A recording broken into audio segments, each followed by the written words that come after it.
O homem é o que a terra ou o solo faz dele, o que ele recebe através da sua alimentação.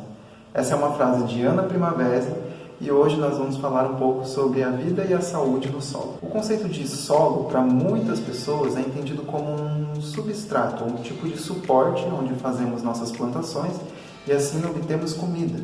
Então o solo, de uma certa forma, seria algo a ser explorado pelas práticas agrícolas, porque são justamente essas práticas que nos garantem alimento. Então o solo, ele produz a vida, olha só como ele é importante. E a partir disso a gente pode levantar uma série de questionamentos, mas acho que nesse momento é importante entendermos com um pouco mais de profundidade o que o solo de fato é. O que tem nele? E ele é feito do quê? Será que é tudo igual? Então, não. O solo não é homogêneo e sua composição e estrutura podem variar dependendo da região.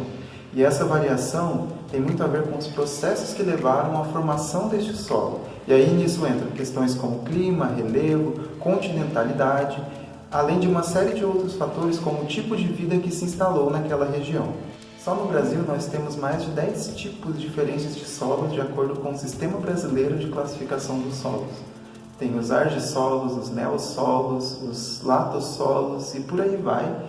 E ainda dentro de cada classificação existem subclassificações, ou seja, é uma variedade muito grande. Então, dependendo da região, os solos vão apresentar propriedades físico-químicas muito distintas. Do ponto de vista físico, podemos destacar dois aspectos muito interessantes, que seriam a textura e a estrutura do solo. Quando falamos em textura, nós estamos nos referindo ao tamanho das partículas que compõem um solo. Partículas de argila são aquelas que possuem um menor tamanho, silt tem um tamanho intermediário, e as partículas de areia são as partículas do solo com um maior tamanho. E a proporção entre essas partículas é que vai determinar se um solo é mais argiloso ou arenoso. Do ponto de vista químico, podemos destacar as moléculas e os minerais que estão presentes no solo, como por exemplo cálcio, magnésio, fósforo, enxofre, alumínio, manganês, compostos orgânicos, xenobióticos e por aí vai. E também entra a questão do pH, que vai indicar se um solo é ácido ou básico. Os conceitos de fertilidade do solo foram consolidados muito com base nesse atributo químico do solo, porque são justamente essas moléculas e minerais que as plantas vão absorver para conseguir se estabelecer no ambiente ou não, no caso de moléculas tóxicas. Mas além dos componentes físicos e químicos do solo, ainda existe um terceiro componente que por muito tempo, inclusive, foi deixado de lado, até mesmo porque não se tinha uma tecnologia adequada para se fazer um estudo apropriado sobre ele, que é o componente biológico do solo. E aqui nós chegamos num ponto muito importante, que é o ponto de abordagem principal desse vídeo. Um constituinte muito importante, que inclusive é considerado parte do componente químico, mas que tem uma ligação muito forte com o componente biológico, é a matéria orgânica do solo. Ela se origina da degradação de compostos orgânicos que estão em contato com o solo, como folhas e galhos que caem das plantas, raízes de plantas mortas, animais mortos e etc.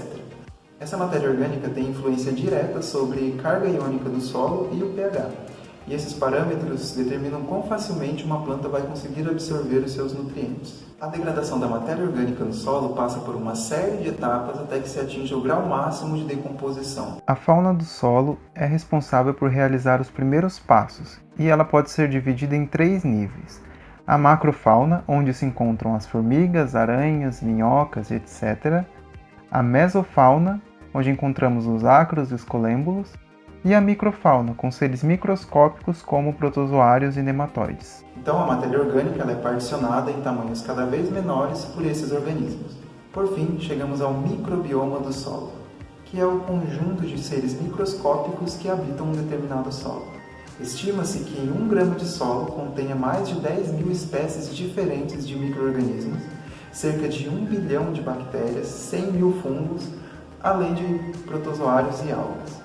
Esses micro-organismos realizam diversas atividades, entre elas a etapa final da degradação da matéria orgânica, ou seja, quebrar as porções microscópicas de matéria orgânica em tamanhos cada vez menores para que possam absorver, utilizar e no final gerar o humus do solo.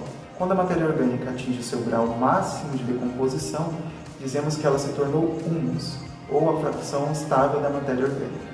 A composição da microbiota do solo também vai se alterar em função do tipo de solo, do clima e das plantas e animais que habitam aquela região. Então, a forma como a matéria orgânica vai ser degradada também pode se alterar dependendo de cada local. Em lugares de clima mais quente, por exemplo, a matéria orgânica é degradada de forma muito mais rápida.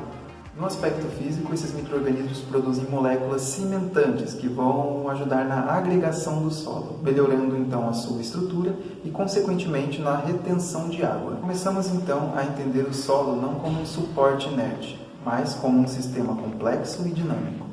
Entender esse dinamismo nos permite cada vez mais produzir alimentos saudáveis, preservando o meio ambiente. Preservar a vida no solo é também preservar a vida humana, pois tudo que nos compõe vem dele. Se você gostou dessas informações, deixe o seu like e nos vemos no próximo vídeo. E lembre-se, solo sadio, planta sadia, ser humano sadio.